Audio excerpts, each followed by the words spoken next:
Ya, shalom.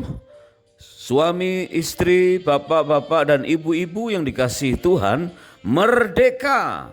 Pada episode kali ini, kita akan belajar tentang bagaimana kita bisa tetap mengalami kemerdekaan di dalam rumah tangga, dalam segala hal, meskipun ada banyak perbedaan-perbedaan di dalam kehidupan dan kepribadian suami istri. Nah, ini penting sekali karena seringkali perbedaan di antara suami dan istri membuat seolah-olah kita tidak bisa merdeka lagi. Kita seolah-olah tidak bisa harmonis lagi. Padahal kemerdekaan di tengah-tengah kebinekaan itu menjadi satu moto dari bangsa dan negara kita, ya, Bhinneka Tunggal Ika.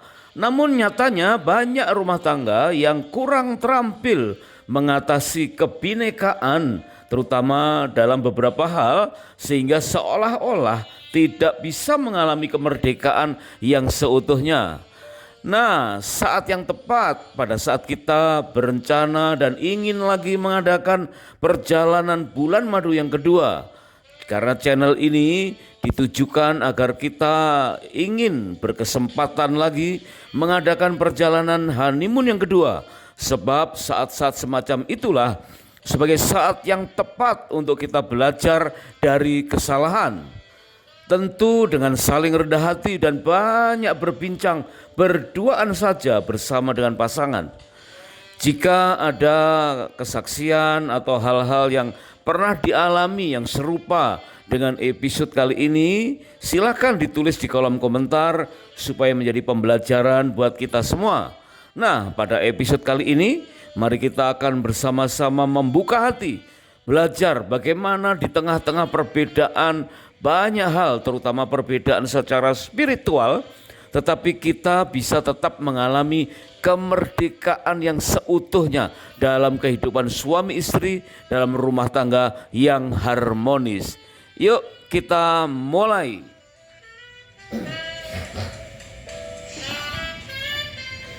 Keluarga yang merdeka, keluarga yang kelak akan menuai dalam banyak hal, terutama menuai sukacita, damai sejahtera, kebahagiaan dalam berumah tangga. Nah, kita tahu bahwa masing-masing diri kita, ya, kita dan pasangan mungkin banyak persamaan karena waktu kita awal-awal berjumpa cepat sekali kita mencium adanya hal-hal yang mirip, ya, mungkin dari beberapa hal kemiripan karena memang kita didoktrin seolah-olah mencari yang, ya, bibit bobot bebetnya sepadan, sehingga begitu kita ketemu dengan seseorang yang ternyata agak mirip-mirip, cepat sekali kita kembangkan persamaan-persamaan itu menjadi daya pikat, kesamaan-kesamaan itu menjadi daya rekat. Padahal sesungguhnya, ya, meskipun persamaannya itu banyak, tapi ternyata perbedaan itu jauh lebih banyak. Dan seringkali kita memahami ada banyaknya perbedaan itu justru setelah kita menikah. Nah, kita ingat atau kita lihat gambar atau kebenaran tentang sepasang sepatu, atau tepatnya dua pasang sepatu milik suami dan milik istri.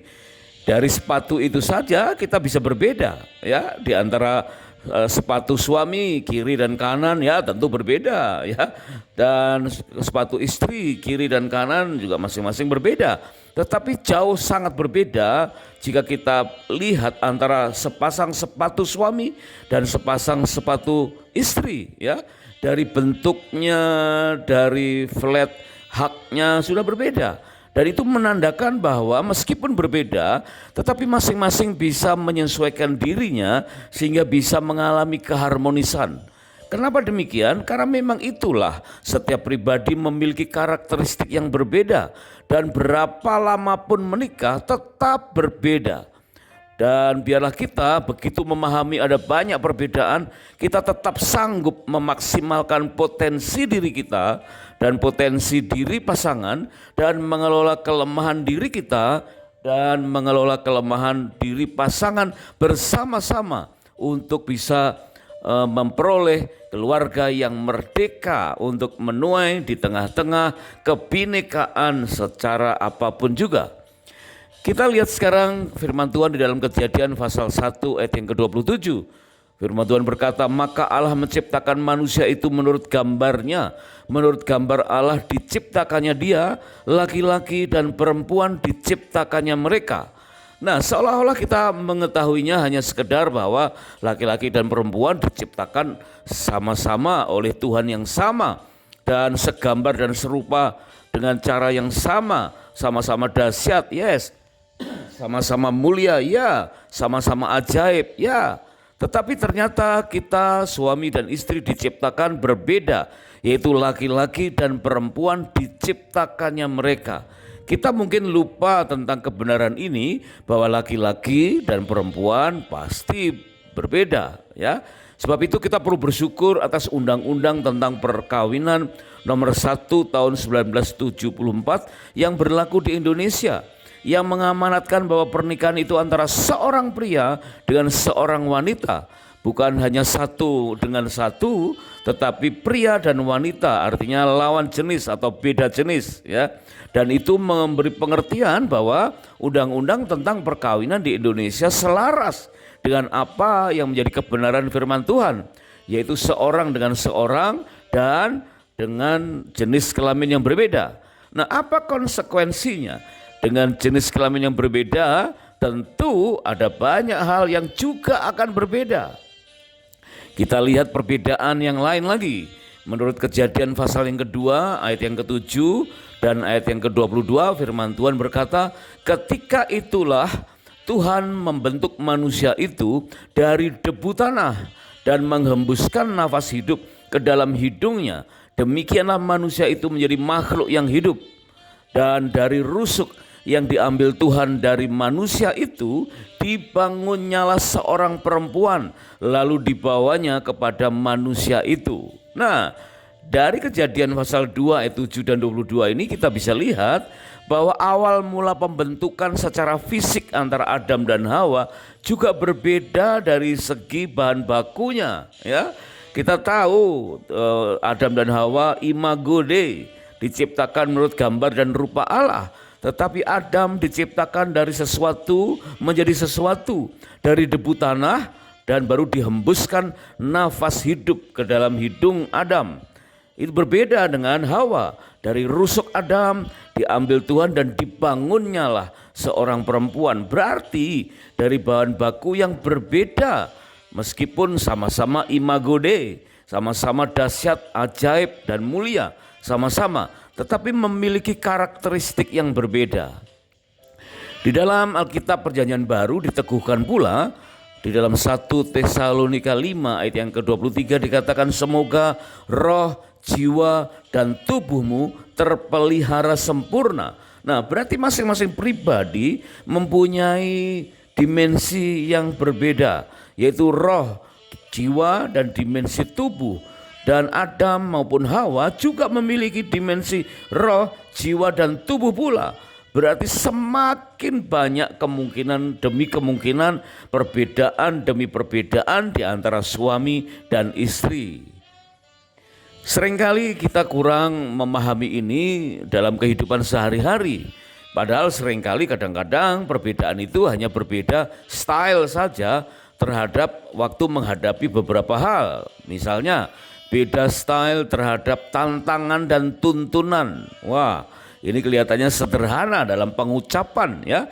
Tetapi dalam praktek sehari sering kita terbentur oleh hal-hal demikian. Contohnya ada 3 nih, ya. Yang pertama, tantangan dan tuntunan. Contohnya, waktu pagi hari seseorang melihat matahari yang cerah, wah, dia sangat bersukacita dan berkata, puji Tuhan, hari ini pasti akan cerah dan kemana-mana bisa, ya, nggak terganggu oleh cuaca yang buruk. Ya, itu seorang yang suka menghadapi tantangan, melihat matahari cerah, bersyukur. Tetapi ada orang yang kurang suka menghadapi tantangan, sehingga waktu menghadapi matahari cerah dia berkata, aduh terlalu silau, hari ini pasti panas, pasti banyak debu, tidak nyaman, ya, parkir agak jauh dari lokasi, pasti berkeringat. Wah, jadi satu keadaan itu bisa membuat respon yang berbeda dari 2 orang yang berbeda style. Atau demikian juga waktu pagi hari mendung, ya agak-agak redup. Orang yang suka tantangan berkata, wow puji Tuhan, mendung, adem, ya enak, seger. Gitu. Kita kemana-mana nggak terlalu panas. Ya itu orang yang menyukai tantangan mendung. Tetapi orang yang tidak suka dengan mendung sebagai tantangan, maka dia akan mengeluh dan berkata, aduh sebentar lagi pasti gerimis. Kalau gerimis becek, bisa macet, aduh bisa banyak terhambat nih kegiatan di jalan. Belum lagi dari parkiran ke kantor mesti harus membawa payung lupa dibawa, segala macam. Jadi hal yang sama bisa menjadi respon yang berbeda di antara dua yang tentang tantangan, ya. Demikian juga ada mungkin beberapa orang, ini contoh yang kedua, ya. Beberapa orang yang menyukai berolahraga dengan main kano, mendayung kano di danau yang tenang, ya, di air yang tenang, berkeciplak-kecipluk, ya, sambil melamun, memikirkan hal yang baik, bersyukur kepada Tuhan. Tapi ada beberapa orang yang suka arung jeram, ya, yang dimana semakin curam jeram-jeramnya semakin terdorong untuk mengikutinya dengan gembira. Nah, inilah dua orang yang berbeda. Atau sebaliknya, ini contoh yang ketiga, ada beberapa orang yang suka akan tuntunan. Jadi melakukan sesuatu perlu diajari dulu, perlu lihat contoh dulu. Ya, kalau belum ada contoh dia akan kebingungan untuk melakukannya. Dia selalu berkata, kasih contoh dulu dong, caranya bagaimana. Ya, dia dapat tugas baru, dia akan belajar banyak, cari-cari contoh. Ya, sementara ada orang lain begitu dapat ide atau ditugaskan hal yang baru, dia langsung yes, ya, udah gimana nanti? Ya, gimana nanti? Pokoknya kita harus membabat alas, membabat hutan, memulai sesuatu yang baru. Ini kesempatan yang baik, belum ada orang yang pernah menjalaninya. Nah, itulah ya tantangan dan tuntunan yang berbeda yang dihadapi oleh masing-masing orang. Nah, ini sangat disayangkan kalau terjadi di antara suami dan istri. Beda style di antara orang-orang lain dalam pergaulan kita, itu aja sudah bikin masalah. Apalagi beda style terhadap tantangan dan tuntunan terjadi di antara suami dan istri. Wah, ini mengundang banyak sekali pertikaian sehingga seolah-olah kebinekaan membuat hilangnya kemerdekaan. Nah, kita harus tahu prinsip-prinsip yang benar menurut apa kata firman Tuhan. Prinsip firman Tuhan tentang perbedaan dikatakan Allah menciptakan perbedaan jenis kelamin. Tadi dalam Kejadian 1 ayat yang ke-27. Kemudian yang kedua, Allah memakai semua temperamen ketika Tuhan Yesus memanggil ke-12 muridnya. Dalam Matius 4 ayat 18 sampai 22. Ya, semua temperamen murid berbeda-beda dan Tuhan memakai semua temperamen. Yang ketiga, Tuhan tidak ada temperamen yang lebih baik dan yang lebih buruk. Ya, 1 Korintus 12 ayat 4 sepanjang 1 Korintus 12 dan 1 Korintus 14 ayat 1 sampai dengan 25. Jadi tidak ada yang lebih baik ataupun lebih buruk. Semuanya akan menjadi lebih baik jika kita tahu bagaimana mengelola temperamen itu. Kemudian yang keempat, prinsip firman Tuhan di dalam Filipi 2 ayat yang kelima dikatakan setiap pribadi harus siap diproses melalui pasangannya untuk menjadi sama seperti Kristus. Karena besi menajamkan besi, manusia menajamkan sesamanya. Dan biarlah suami istri yang sering berinteraksi saling menajamkan, karunia akan menjadi lebih tajam, ya. Kemudian bakat-bakat semakin dipertajam. Nah, disitulah kita akan terampil mengelola kebinekaan di dalam kehidupan suami istri sehingga rumah tangga tetap mengalami kemerdekaan dan harmonis. Merdeka. Suami, istri, bapak ibu yang sedang mengadakan honeymoon yang kedua, sesungguhnya kalau kita mau rangkum ada 5 area perbedaan yang perlu kita sikapi terutama dalam segmen-segmen berikut, ya. Segmen ini kita akan belajar hal yang pertama yaitu area perbedaan secara teologis. Kelak kita akan belajar di segmen yang lain yang kedua yaitu perbedaan secara psikologis, perbedaan secara biologis, perbedaan secara seksual dan perbedaan secara pohon keluarga atau family tree di antara masing-masing suami dan istri. Nah, Bapak, Ibu, suami, istri yang sedang mengadakan honeymoon yang kedua, sekarang kita akan masuk kepada perbedaan secara teologis.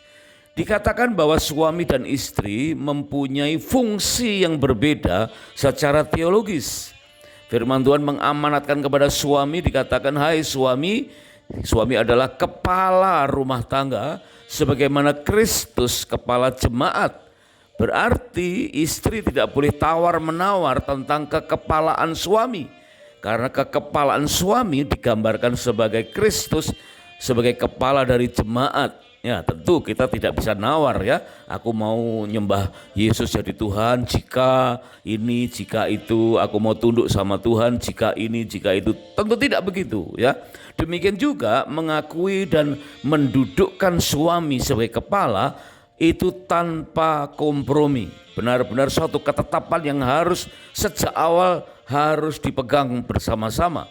Suami sebagai kepala istri, suami sebagai kepala keluarga, sehebat apapun istri harus mengetahui dan memahami bahwa Tuhan sudah memberikan fungsi perbedaan secara teologis bahwa suami sebagai kepala.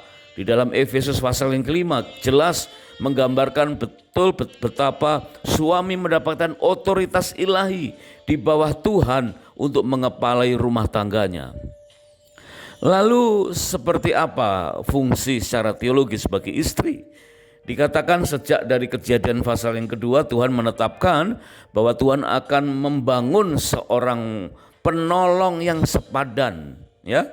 Berarti suami sebagai kepala, tersedia istri sebagai penolong yang sepadan. Mungkin dalam bahasa sehari-hari kita bisa katakan, wah penolong harusnya lebih hebat dari yang ditolong. Ya boleh, silakan ya. Memang itulah rencana Tuhan. Ya, bahwa istri dibangun ulang dari apa yang ada dalam diri Adam. Ya, Hawa dibangun atau dibangunnya lah dari keberadaan Adam menjadi satu wanita yang siap menolong. Ya, secara formal bisa saja penolong lebih hebat dari yang ditolong. Ya, kalau kita suami tenggelam, pasti kita akan mencari pertolongan kepada orang yang lebih pintar berenang, bukan yang sama-sama tidak bisa berenang. Ya, demikianlah kalau kita mau minta tolong tentang sisi kehidupan kita yang sedang menghadapi persoalan, ya kita tentu akan mencari penolong yang lebih hebat, yang lebih berpengalaman dari kita. Ya, itulah suami harus menghargai istri sebagai pribadi yang lebih hebat dari suami, tetapi oleh Tuhan istri ditaruh di bawah otoritas suami sebagai kepala. Ini uniknya ya. Suami tidak boleh besar kepala, suami tidak boleh sombong ya, karena suami memerlukan peran istri sebagai penolong yang banyak hal lebih hebat. Mungkin bukan secara tubuh, ya mungkin tubuh istri bisa saja lebih lemah ya, kemudian ya secara fisik perlu ditolong, tetapi mungkin bisa saja lebih berhikmat, lebih banyak perasaan-perasaan yang peka, sehingga ada banyak hal yang tersembunyi atau maksud jahat dari orang lain yang suami tidak tahu, tapi istri bisa merasakannya. Dan biarlah itu disodorkan ya, perasaan-perasaan istri, kepekaan-kepekaan istri itu disodorkan kepada suami untuk menjadi alternatif dan suami yang akan memutuskan. Dan begitu kepala memberi keputusan, maka istri harus menghormati keputusan suami. Seandainya pun suami memutuskan sesuatu bukan dari bagian dari usulan-usulan istri, maka ketika katakanlah suami melakukan kesalahan, istri tidak boleh arogan. Halo, harusnya ngikutin saranku, bukan begitu ya. Harusnya aku yang memimpin, bukan begitu juga saudara. Tetapi biarlah istri menolong kembali ya, menolong. Pak, kalau begitu ada alternatif begini, yuk kita berdoa bersama supaya alternatif ini Papa bisa peka menetapkan satu hal yang menjadi jalan kita bersama. Mungkin dalam hal bisnis, dalam menentukan masa depan anak atau mendorong anak melakukan sesuatu dan lain sebagainya. Sebab itu fungsi secara teologis kita harus pahami dengan benar bahwa suami sebagai kepala, istri sebagai penolong yang ditaruh di bawah otoritas suami. Itu fix, sesuatu yang tidak boleh diperdebatkan lagi. Nah, Bapak, Ibu, suami istri yang sedang mengadakan bulan madu yang kedua, mari kita perdalam posisi atau fungsi suami sebagai kepala dan istri sebagai penolong. Dikatakan sebagai kepala, maka suami juga harus bertindak atau merangkap sebagai imam, nabi, dan raja. Ya, kita tahu kepala dalam pemerintahan otoritasnya ada di raja, ya. Raja yang memerintah, raja yang mungkin ada yang otoriter juga gitu ya. Tetapi ketahuilah hai suami, bukan soal otoriternya, tetapi suami diberi otoritas untuk menaungi, untuk mengelola, mengamankan seluruh rakyatnya, yaitu istri dan anak-anaknya. Jadi bukan sekedar raja yang memerintah saja, tetapi yang mengayomi. Demikian juga sebagai kepala, suami di bidang kerohanian sebagai imam dan nabi. Ya, imam adalah wakil Tuhan yang memberikan petunjuk-petunjuk kepada keluarganya. Demikian juga nabi adalah satu pribadi yang sanggup untuk berkomunikasi, berbincang-bincang kepada Tuhan. Sehingga imam dan nabi ini selaras berjalan bersama-sama, sehingga rumah tangga ini mempunyai kehidupan kerohanian yang sehat. Jika ada suami yang kurang sehat dalam menjalankan kekepalaan, mungkin kurang nyaman sebagai imam karena mungkin ya kurang berperasaan lembut untuk mendengar suara Tuhan sebagaimana nabi seharusnya, ya, atau kurang waktu untuk berpraktek sebagai raja di rumah. Nah, biarlah istri menjadi penolong. Karena istri sebagai penolong jika maksimal, maka suami juga akan maksimal sebagai kepala, imam, nabi, dan raja. Istri sebagai penolong tentu juga sebagai pendamping dan penghibur yang harus mendampingi raja, imam, nabi kemanapun suami berada. Ya, jika suami sebagai kepala gampang pusing, tentu kepala, ya, itulah kelemahan kepala, pusing, ya, maka istri harus siap menghibur dengan kemampuannya, dengan potensinya, dengan hikmatnya, dengan perasaannya. Maka istri menolong suami yang mungkin sedang stres, sedang pusing, ya, dengan menghibur kapan saja. Jadi ada juk yang mengatakan istri sebagai penolong itu bukan berongrong, ya, juga bukan penggonggong, bukan, ya, tapi penolong, pendamping, dan penghibur yang membuat kepala nyaman, ya, selalu didampingi dan siap ditolong dan siap dihibur oleh istrinya. Inilah keanekaragaman perbedaan di antara suami istri yang disebutkan sebagai